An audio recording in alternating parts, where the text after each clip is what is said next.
Todo se hunde en la niebla del olvido, pero cuando la niebla se despeja, el olvido está lleno de memoria. Mario Benedetti. Perdida su utilidad militar, desdibujada su imagen de parapeto de la ciudad alta y noble, las murallas de Vitoria-Gasteiz no fueron, como en otras ciudades, destruidas. Fueron olvidadas. Más de un tercio de kilómetro de lienzo permaneció oculto entre patios traseros y solares degradados, esperando paciente a ser encontrado. Su descubrimiento ha dado pie a un singular proyecto que busca su resignificación y retorno a la memoria colectiva de la ciudad.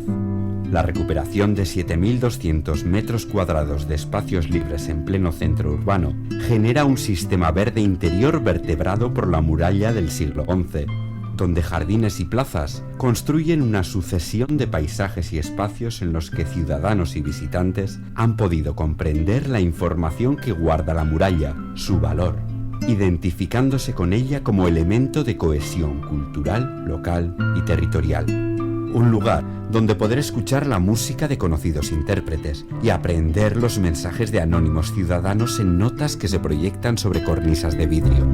Espacios verdes para el paseo y el descanso, para la cultura y el encuentro. Entornos urbanos de calidad que prestigian el barrio y permiten un diálogo entre la ciudad medieval y la Vitoria actual, que ha vivido y crecido de espaldas a ella. Y después, otear la ciudad desde su mirador más alto, o recorrer esta arquitectura perdida en un sugerente túnel del tiempo, conociéndola y sabiendo más de ella, conscientes de que es un paso para saber más de uno mismo. Y vivir los numerosos jardines que aparecen dispuestos en un guiño a los tradicionales huertos medievales, disfrutando de la singular tranquilidad que dan el silencio y la belleza. Y conseguir de este modo que allí donde durante tanto tiempo habitó el olvido, habite ahora la memoria.